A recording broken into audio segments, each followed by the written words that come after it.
Hello everyone, आज हमारी जो कि हिस्ट्री की है वो नेक्स्ट क्लास है।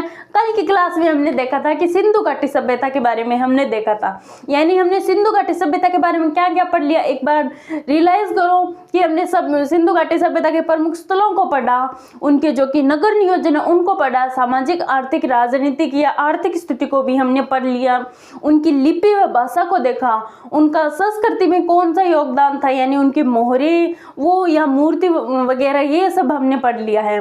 तो अब आपका सिंधु घाटी सभ्यता का टॉपिक है वो एकदम पूरा हो गया, क्लियरली हो गया है। अब हमारा नेक्स्ट टॉपिक आता है जो कि आपके रेलवे के सिलेबस के अनुसार बताया गया है कि इसमें अब वैदिक सभ्यता दी गई है। जिस प्रकार हमने पहली हमारी हिस्ट्री क्लास थी तब हमने देखा था कि जो कि हिस्ट्री का हमने सिलेबस देखा था, तो आप एक बार देख लीजिए कि सिंधु घाटी सभ्यता के बाद में उसमें दिया गया है वैदिक सभ्यता दी गई है।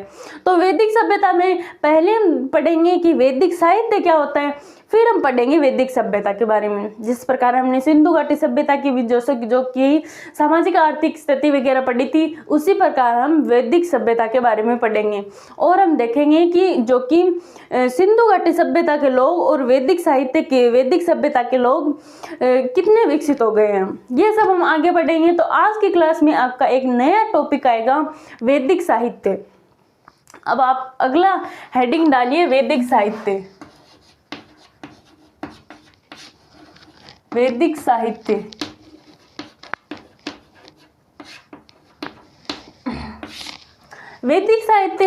वैदिक साहित्य में क्या होता है कि वैदिक साहित्य में आपके 4 टॉपिक दिए गए हैं। कौन कौन से? पहला है वैदिक साहित्य में वेद, दूसरा ब्राह्मण,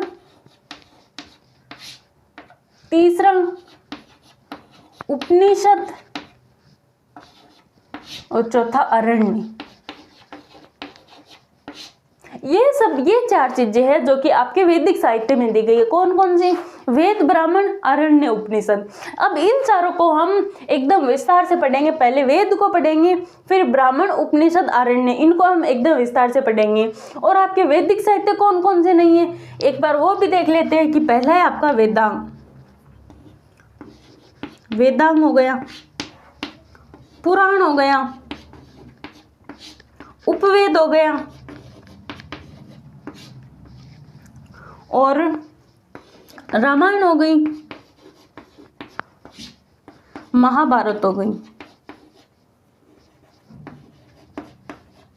ये जो आपके इतने 4 या 5 टॉपिक हैं, ये आपके वैदिक साहित्य नहीं है, तो इसको आप लिख लो। ये वैदिक साहित्य नहीं है। और ये 4 टॉपिक है जो कि ये वैदिक साहित्य हैं।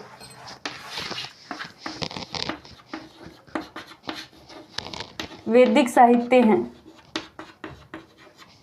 इसका एक नाम और है, ये इसे श्रुति साहित्य भी कहते हैं, क्योंकि प्राचीन समय में लोग हैं जो कि इनको सुन के याद किया करते थे, तब इसे श्रुति साहित्य भी कहते हैं। तो एक लाइन ये भी लिखो कि इसे श्रुति साहित्य भी कहते हैं।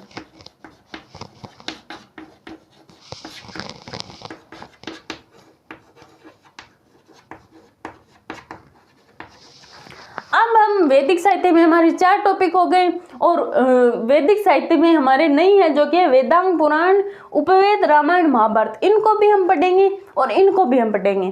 पहले हम ये पढ़ते हैं। तो आपकी पहली की हेडिंग हो गई वैदिक साहित्य में वेद। तो आप पहली हेडिंग डालो वेद। थोड़ा वेद के बारे में डिस्कस कर लेते हैं।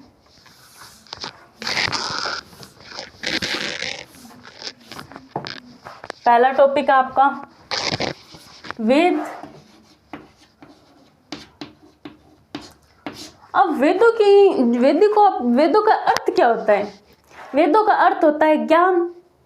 वेदों की रचना किसने की? आर्यों ने वेदों की रचना की।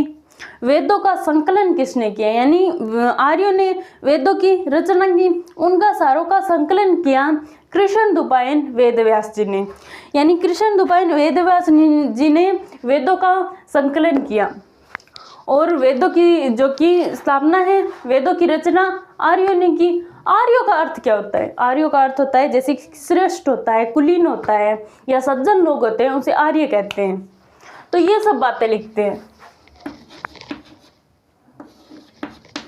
वेदों का शाब्दिक अर्थ क्या होता है? शाब्दिक अर्थ है जो कि होता है ज्ञान। अब आता है वेदों की रचना किसने की?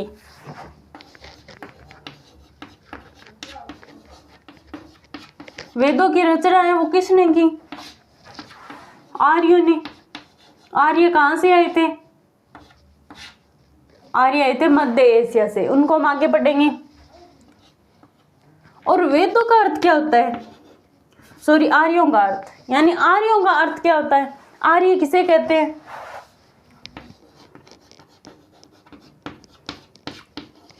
आर्यों का अर्थ क्या होता है? इसे हम कहते हैं श्रेष्ठ या कुलीन।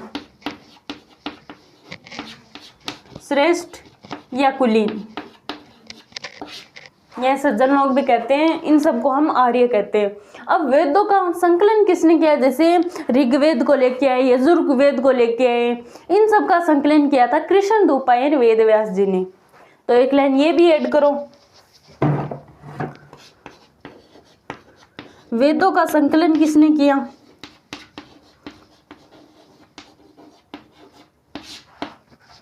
संकलन किया कृष्णद्वैपायन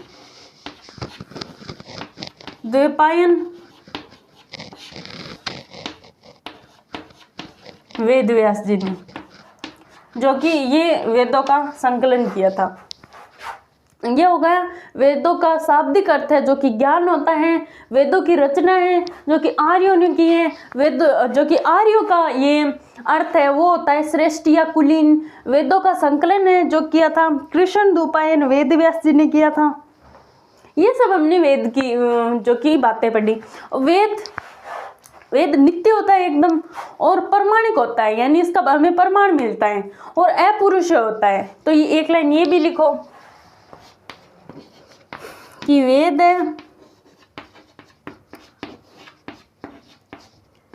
जो कि प्रमाणिक है, यानी ये नित्य है। नित्य का मतलब आप सब समझते हो। और ये अपुरुष है।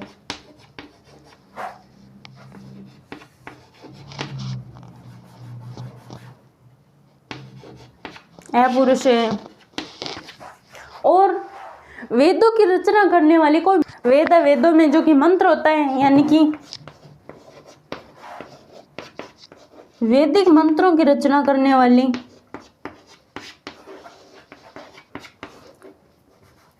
वैदिक मंत्रों की रचना करने वाले कोई ब्राह्मण होता है, उसे तो हम कहते हैं दृष्टा। और वैदिक मंत्रों की रचना, सॉरी ये दृष्टा नाम थोड़ा या पूरा लिख लीजिए, मैंने सिर्फ कीवर्ड लिखे हैं। वैदिक मंत्रों की रचना करने वाले ब्राह्मण को दृष्टा कहते हैं, और वैदिक मंत्र की रचना करने वाली महिला को ऋषि कहते हैं। ये एक पूरी लाइन लिख लीजिए आप। तो ये हो गया हमारा वेदों का जो कि थोड़ा बहुत ज्ञान। वेद कितने प्रकार के होते हैं आपको सभी को पता है। वेद 4 प्रकार के होते हैं। कौन कौन से? पहला ऋग्वेद, यजुर्वेद, सामवेद और अथर्ववेद। इन चारों को भी लिखो। अगली लाइन लिखो आप।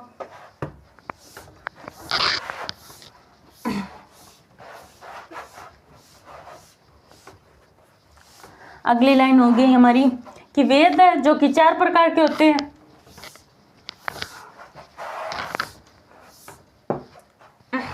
अगली लाइन हो गई हमारे, वेद 4 प्रकार के होते हैं।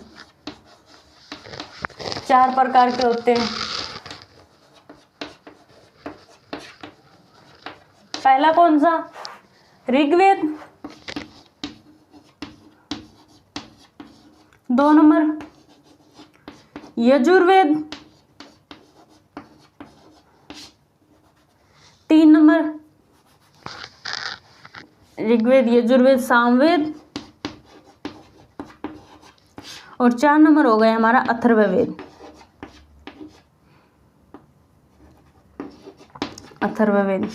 अब इन चारों को हम विस्तार से पढ़ेंगे। पहले ऋग्वेद, यजुर्वेद, सामवेद, अथर्ववेद, इन चारों को हम विस्तार से पढ़ेंगे।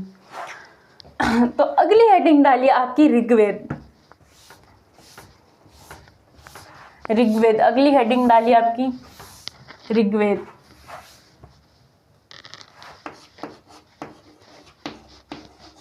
ऋग्वेद है जो कि प्राचीन वेद है, यानी सबसे पुराना वेद है वो यही है। इसमें कि एक तो ये सबसे प्राचीनतम वेद है,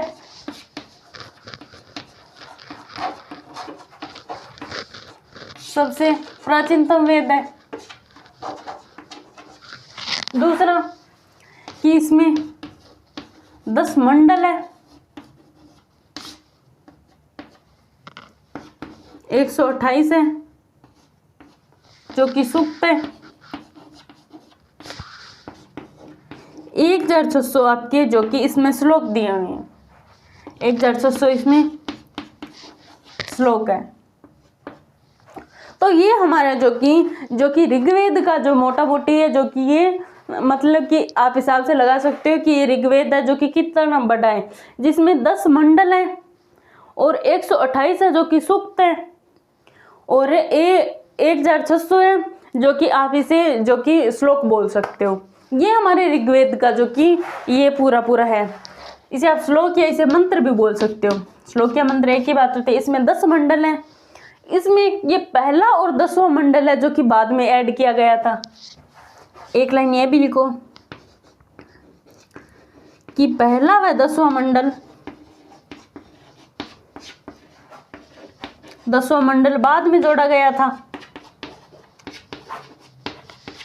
बाद में जोड़ा गया था।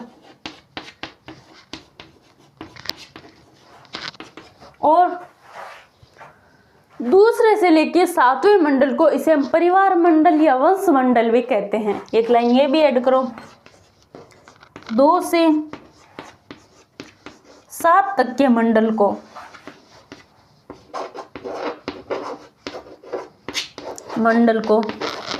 वंश मंडल या परिवार मंडल भी कहते हैं। वंश मंडल या परिवार मंडल भी कहते हैं।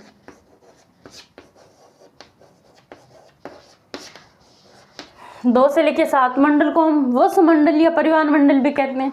तीसरे मंडल में हमें गायत्री मंत्र का उच्चारण मिलता है, यानी गायत्री मंत्र का उल्लेख मिलता है। गायत्री मंत्र की रचना है जो विश्वामित्र ने की थी, और ये गायत्री मंत्र है जो कि भगवान सूर्य को समर्पित है। अब आपको पता है गायत्री मंत्र कौन सा होता है, अब आपको पता होना चाहिए।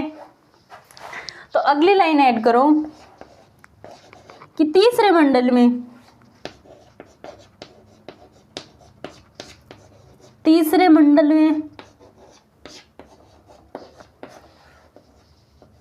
गायत्री मंत्र का उच्चारण, गायत्री मंत्र का उल्लेख मिलता है। गायत्री मंत्र का उल्लेख मिलता है।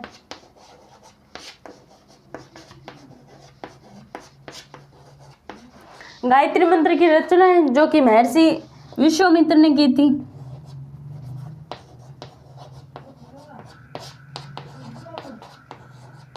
विश्वामित्र ने की थी। एक लाइन और ऐड करो कि गायत्री मंत्र है जो कि भगवान सूर्य को समर्पित है।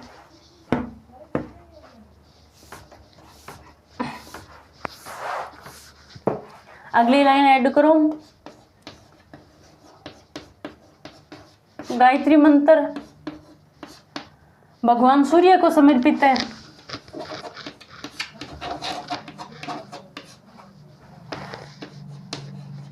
यानी ये भगवान सूर्य के लिए बोला जाता है।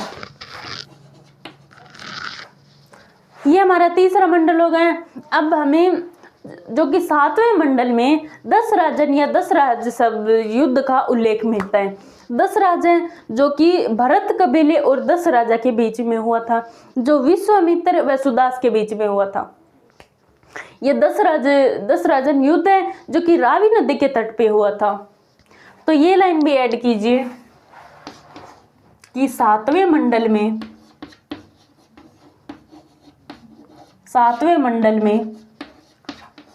10 राजन युद्ध का उल्लेख मिलता है, युद्ध का उल्लेख मिलता है।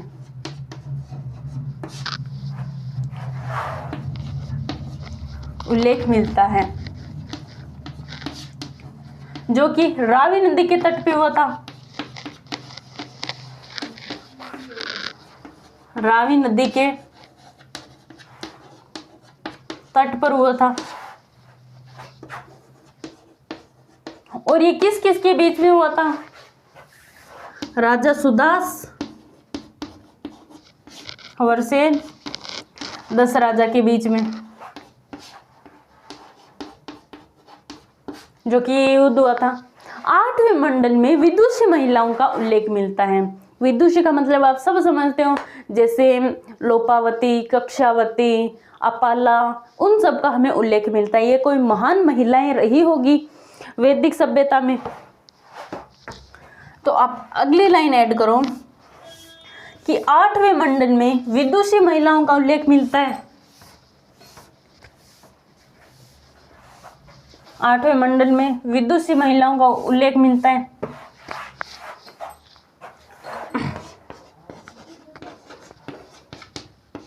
आठवें मंडल में विदुषी महिलाओं का उल्लेख मिलता है।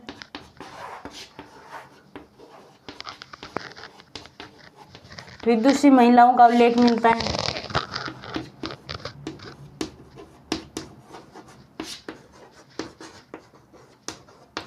जैसे जैसे कौन कौन सी?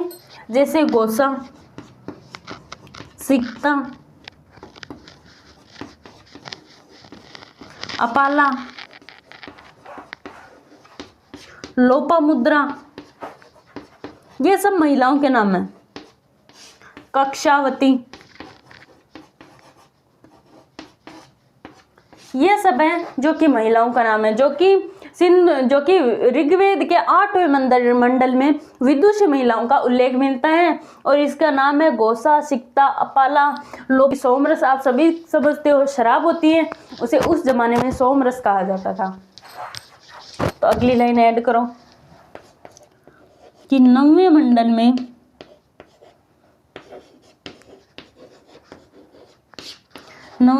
में सोमरस का उल्लेख मिलता है।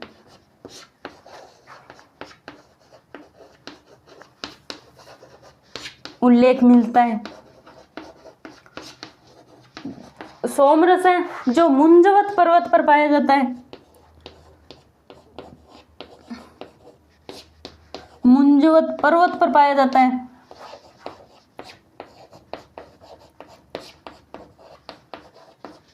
ये है जो कि हमें 9वें मंडल से हमें सोमरस का उल्लेख मिलता है, जो कि मुंजवत पर्वत पर पाया जाता है। अब हमारा लास्ट मंडल है 10वां। 10वें मंडल में हमें किन की जानकारी मिलती है? चलो देखते हैं। अब आपको पता होना चाहिए कि पहला मंडल है जिसमें पहला व 10वां मंडल बाद में जोड़ा गया था, और दूसरे से लेकर 7वें मंडल को परिवार मंडल या वंश मंडल कहा जाता है। तीसरे मंडल में गायत्री मंत्र का उच्चारण मिलता है। 7वें मंडल में 10 राजन युद्ध का उल्लेख मिलता है। व 8वें मंडल में विदुषी महिलाओं का नाम मिलता है, और 9वें मंडल में सोमरस का उल्लेख मिलता है। अब हम देखते हैं 10वां मंडल। हमारा लास्ट मंडल है।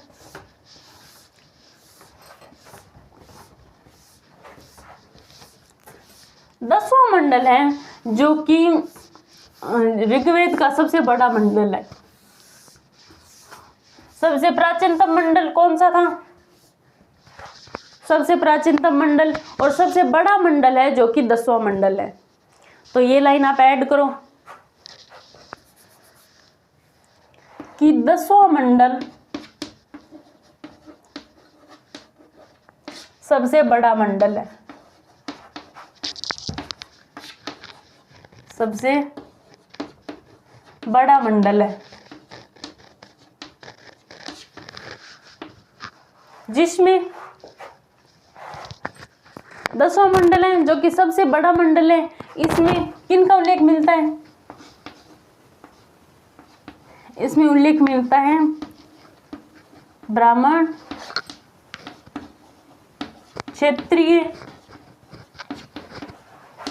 वैश्य और शूद्र का उल्लेख मिलता है। यानी इसमें 7 वर्गों का उल्लेख मिलता है। यानी कि इसमें 7 वर्गों का उल्लेख मिलता है। 7 वर्ग कौन कौन से? ब्राह्मण, क्षत्रिय, वैश्य, शूद्र। तो ये लाइन ऐड कीजिए कि इसमें 4 वर्गों का उल्लेख मिलता है।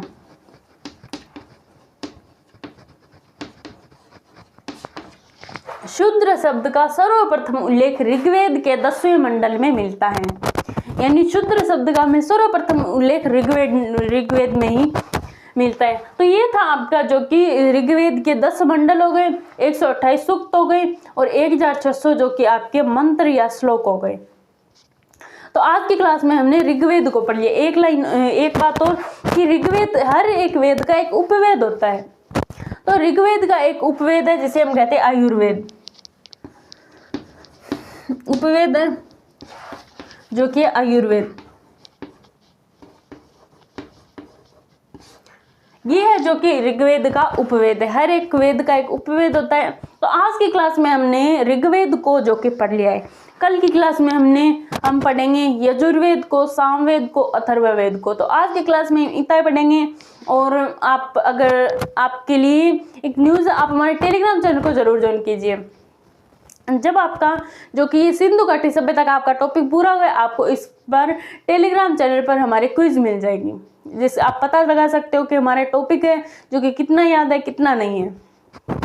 तो आज की क्लास में इतने ही पढ़ेंगे। आप चैनल पर नए हो तो चैनल को सब्सक्राइब कीजिए, लाइक कीजिए। और आपके कोई इस टॉपिक में कोई भी इश्यू है तो आप हमारे कमेंट बॉक्स में कमेंट कर सकते हैं, तो आपसे उनका रिप्लाई ज़रूर किया जाएगा।